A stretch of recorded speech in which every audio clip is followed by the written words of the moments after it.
उसमें कुछ क्वेश्चंस हम लोगों ने आपसे पूछे थे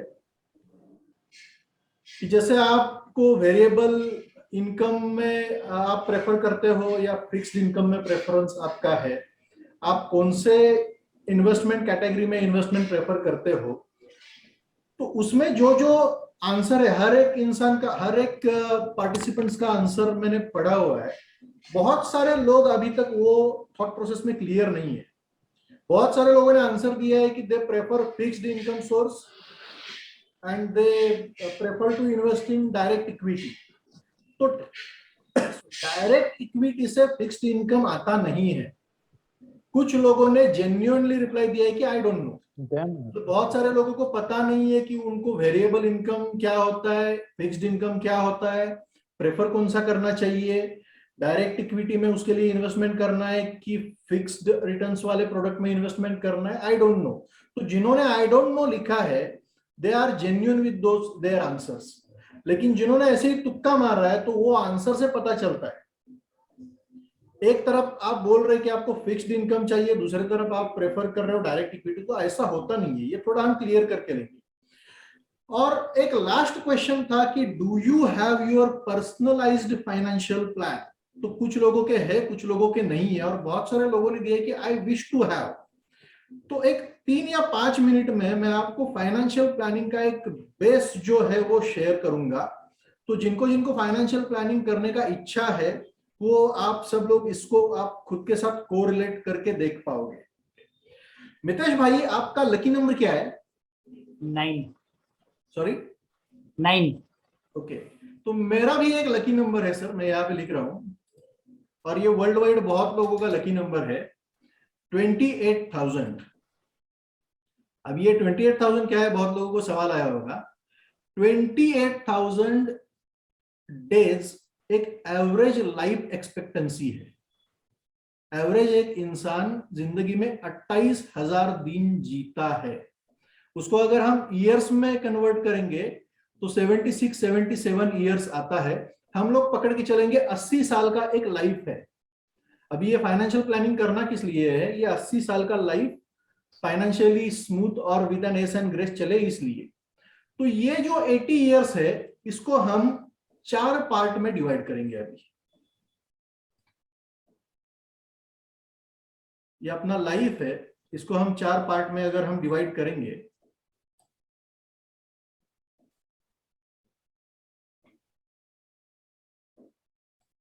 तो पहला तो पार्ट हो गया लाइफ का, एक टाइम स्पैन होता है 0 to 20। ये 0 to 20 एक स्टेज है। उसके बाद 20 to 40 एक लाइफ का पार्ट होता है, और 40 to 60 एक थर्ड पार्ट होता है, और 60 अबाउट 60 के बाद अंटिल ही लिव 80 और 90 जो भी है वो एक 4 पार्ट, ये 4 पार्ट है। 4 पार्ट में हम लोग लाइफ को जीते हैं।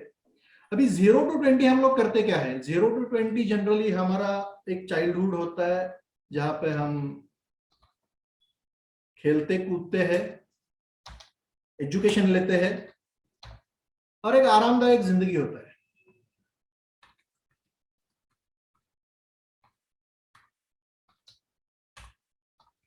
इसमें ये जिंदगी चला जाता है 0 to 20।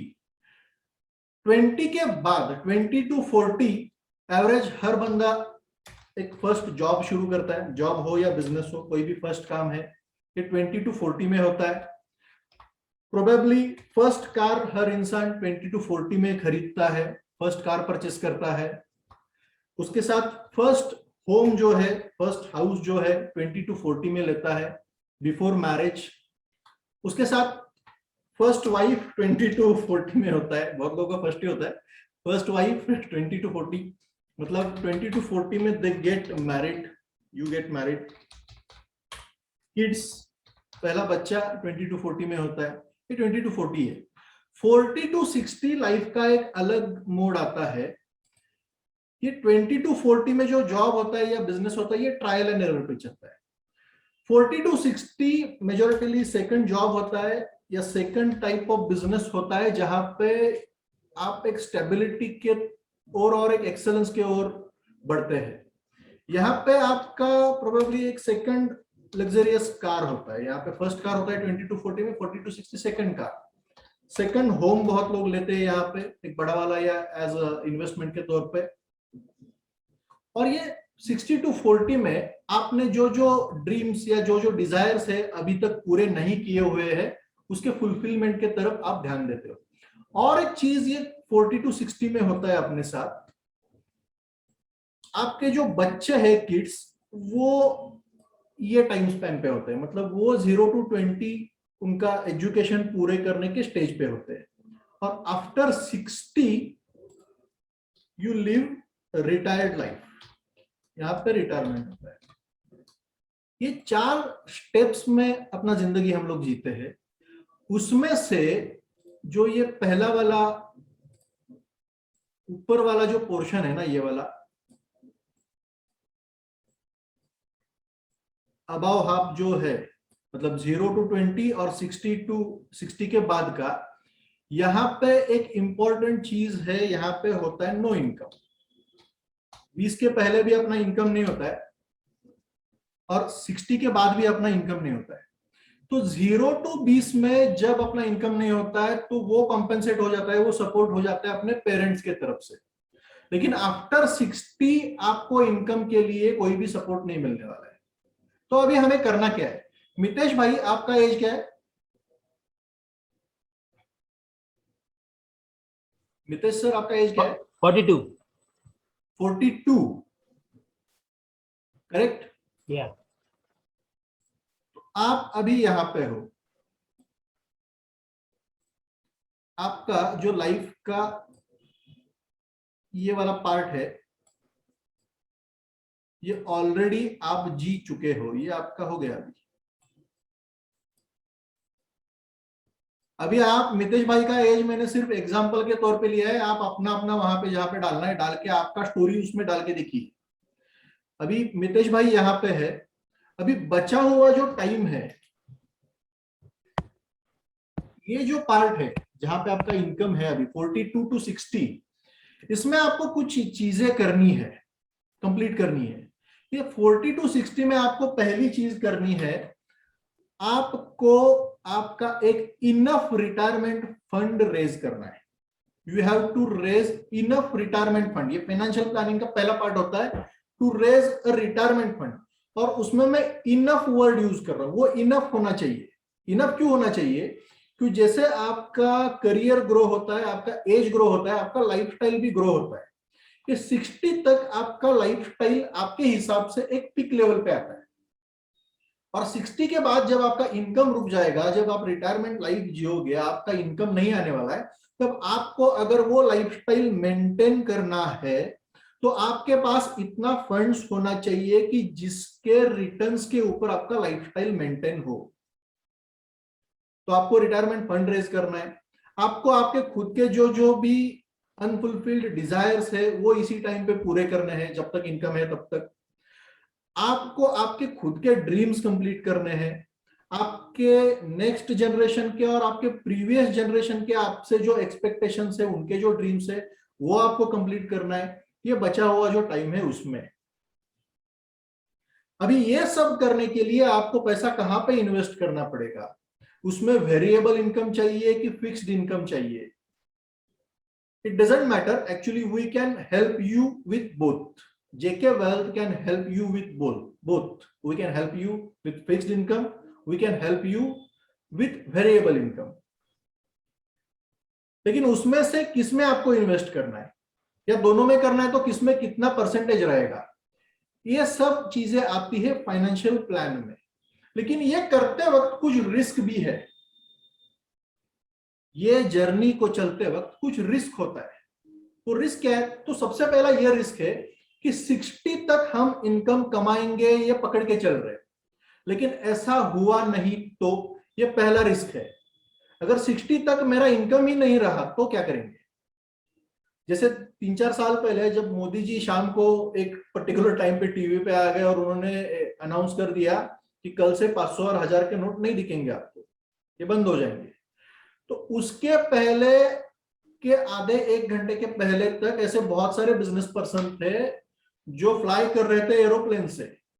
वो एक अनाउंसमेंट के बाद उनको एक फीलिंग आया कि उसी एरोप्लेन से किसी ने उनको विदाउट पैराशूट धक्का मार के नीचे गिरा दिया, इनकम स्टॉप हो गया।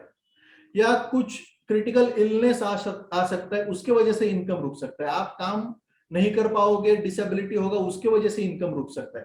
ये एक रिस्क है। दूसरा रिस्क क्या है, 60 साल की उम्र तक मैं जिंदा ही नहीं रहा तो, ये दूसरा रिस्क है। अभी आप बोलोगे डेथ ही हो गया तो रिस्क क्या है? रिस्क आपको नहीं है, रिस्क आपके ऊपर जो फिनेंशियली डिपेंडेंट है उन लोगों को है। तो उनके हाथ में भी इतना फंड मिलना चाहिए कि जिसके ऊपर उनका लाइफस्टाइल और मेंटेन हो और उनके नीड्स कंप्लीट हो जाए। ये दूसरा रिस्क है। ऐसे अलग अलग टाइप के रिस्क होते हैं ये जर्नी में। तो उसके सॉल्यूशंस क्या है, ये सब आता है एक पर्सनलाइज्ड फाइनेंशियल प्लान में। तो at JK wealth we are not only financial brokers, we are wealth multipliers. We are in the business of wealth multiplication, we are not only brokers. आपका हैंड होल्ड करके हम आपको ये journey पे लेके जाएंगे। आपके 60 एज तक आपको क्या क्या करना चाहिए, वेरिएबल में आपका पैसा कितना चाहिए, आपका फिक्स्ड इनकम सोर्स में इन्वेस्टमेंट कितना होना चाहिए, आपका डायरेक्ट इक्विटी में क्या होना चाहिए, म्यूचुअल फंड्स में क्या होना चाहिए, ये सब हम आपको बताएंगे। इंश्योरेंस कवर किस तरीका का होना चाहिए, कितना होना चाहिए, ये सब आता है पर्सनलाइज्ड फाइनेंशियल प्लानिंग में। So that after 60 at retirement you can maintain your lifestyle and you can fulfill all your desires, you can fulfill expectations from your parents, you can fulfill expectations from your childs। ये सभी आप कर सकोगे जब आपके पास एक financial plan हो। दूसरी बात, कंपाउंडिंग इंटरेस्ट। ये बहुत बार आपने सुना होगा और बहुत बार सुना है, इसी वजह से आप उसको लाइटली भी ले सकते हो, लेकिन ये गलती मत करिए। मैं आपको यहाँ पे एक एग्जांपल देता हूं। मान के चलिए हर महीने आप 5,000 रुपए इन्वेस्ट कर रहे हैं, 5,000 रुपीज पर मंथ, एक छोटा ही अमाउंट ले रहा हूं मैं, आप इन्वेस्ट कर रहे हो आपके रिटायरमेंट के लिए। तो एक रिटायरमेंट प्लानिंग का एग्जांपल लेके हम चलेंगे। 5,000 पर मंथ अगर आप रिटायरमेंट के लिए इन्वेस्ट कर रहे हो, तो मैं 3 यहाँ पे कैलकुलेशंस आपको दिखाऊंगा। First one is 10 years, second one is 20 years, third one is 30 years। ये तीन टाइम स्पैन में क्या होगा ये पैसे के साथ, ये मैं अभी आपको यहाँ पे दिखाऊंगा। 10 साल अगर आप महीने का 5,000 इन्वेस्ट करोगे तो आपका प्रिंसिपल अमाउंट हो जाता है 6 लाख रुपीस। महीने का 5,000, साल का 60,000 हो गया, 10 साल का 6 लाख रुपए हो गया। अगर आप ये इन्वेस्टमेंट 20 साल तक करोगे तो इसका डबल हो जाएगा, 12 लाख रुपीस। इनपुट डबल हो जाएगा।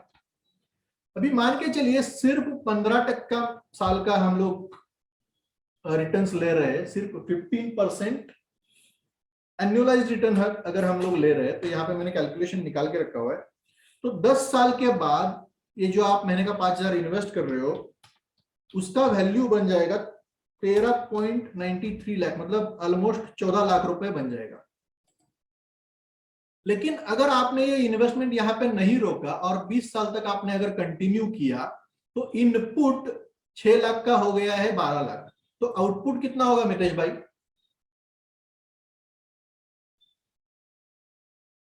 मितेश भाई आप सुन रहे हो? सर डबल हो जाएगा।